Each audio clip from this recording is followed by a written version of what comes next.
Even if you've only casually watched cable news over the past 2 years, you've heard the name Hunter Biden. So what shaped Joe Biden's son into the man he is today? From a horrific tragedy at an early age to living with addictions, let's discuss the tragic details about Hunter Biden.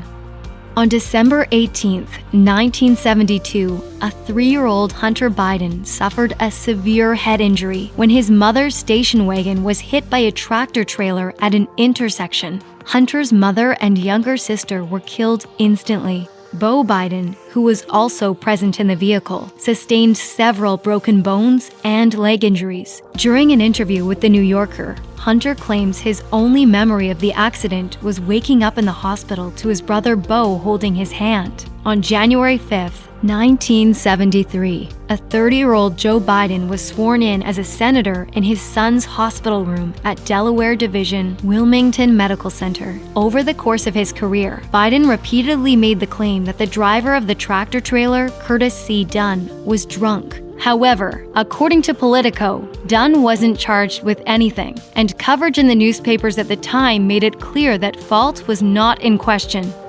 During his time as senator, Joe Biden earned the nickname the Senator from MBNA due to the Delaware-based credit card company that contributed significantly to the campaign, and Biden's subsequent push to strip bankruptcy protections from Americans with credit card debt. According to the New York Times, Hunter Biden worked at MBNA for 5 years and was a consultant for another 5 while his father was supporting the bankruptcy bill that would help MBNA. Even while MBNA was donating to Biden, they named Hunter as their senior vice president in 1998. Due to Biden and Hunter's financial ties to the company, Barack Obama's campaign called this conflict of interest, quote, one of the most sensitive issues they looked at when they were screening Biden as a candidate to be Obama's running mate.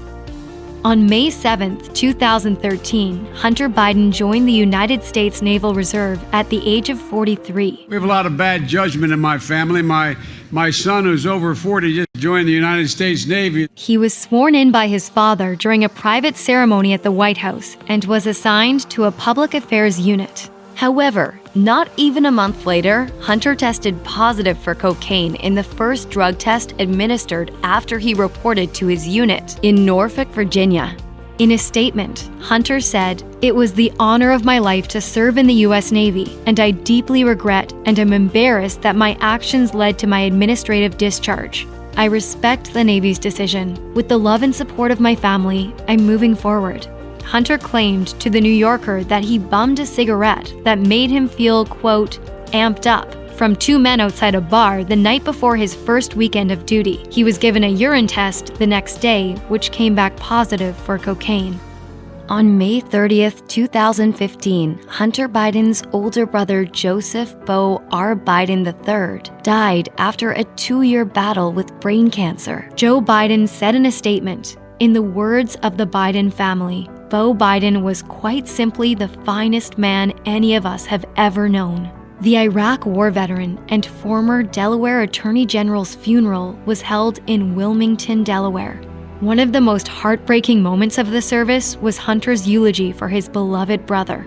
Once again telling the story about the car accident, Hunter explained his brother's love on the fateful day in the hospital. "The first memory I have is of lying in a hospital bed next to my brother. I was almost 3 years old. I remember my brother, who was 1 year and 1 day older than me, holding my hand, staring into my eyes, saying, 'I love you, I love you, I love you,' over and over and over again.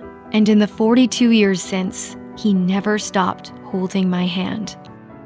Barely a year after his brother's death, Hunter Biden and his first wife, Kathleen, split after 22 years of marriage. Kathleen filed for divorce the following year, citing Hunter's lavish spending and drug addiction. In court filings obtained by Page 6, Kathleen claimed his spending rarely relates to legitimate family expenses, but focuses on his own travel, at times multiple hotel rooms on the same night, gifts for other women, alcohol, strip clubs, or other personal indulgences. Their divorce was finalized in 2017, with the judge presiding over the case ruling, quote, "There is no reasonable prospect of reconciliation of the parties."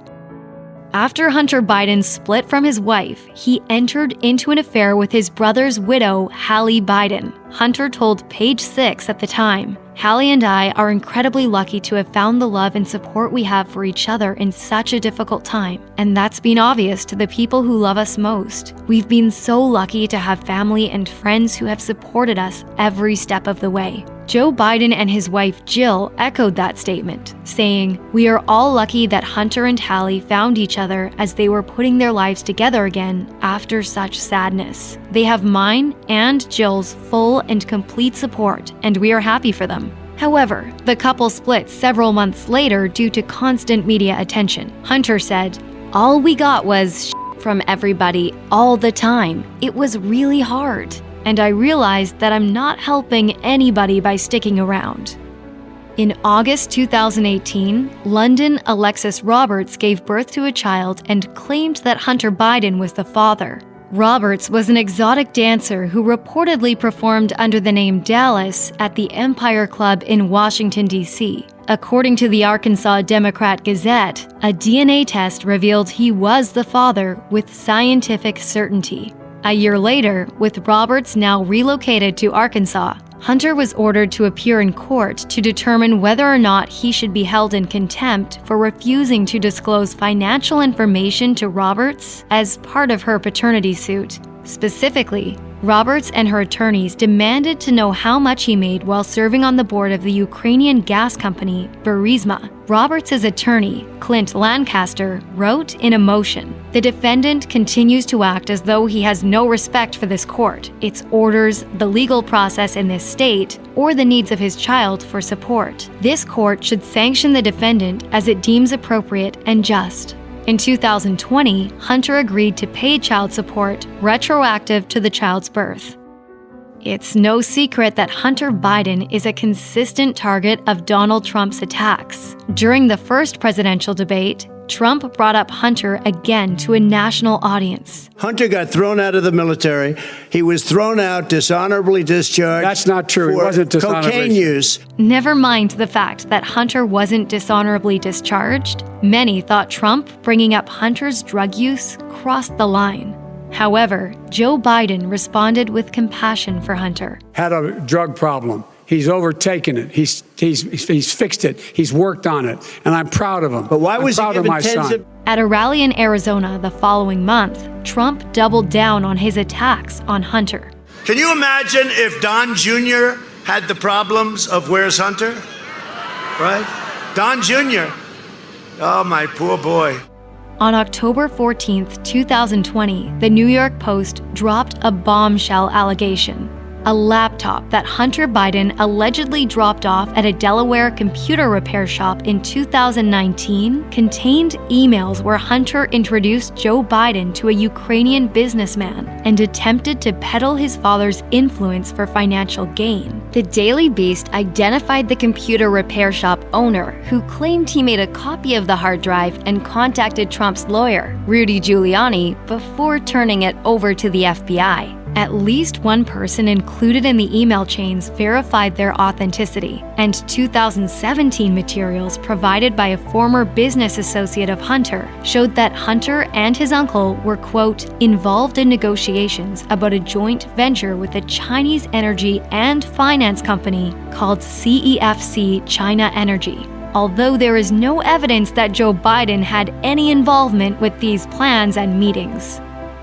Hunter Biden's struggles with addiction have unfortunately become tabloid fodder, but during a 2019 interview with The New Yorker, Hunter told his own story, saying, "Look, everybody faces pain. Everybody has trauma. There's addiction in every family. I was in that darkness. I was in that tunnel. It's a never-ending tunnel. You don't get rid of it. You figure out how to deal with it." Hunter went on to reveal that he started drinking as a teenager and moved on to cocaine and crack while attending Georgetown University. In 2001, Hunter says he and his family moved back to Delaware to be closer to his father, and he commuted back and forth from Washington to Delaware by Amtrak. However, he would often find himself at the Army and Navy Club. He said, "When I found myself making the decision to have another drink or get on a train, I knew I had a problem."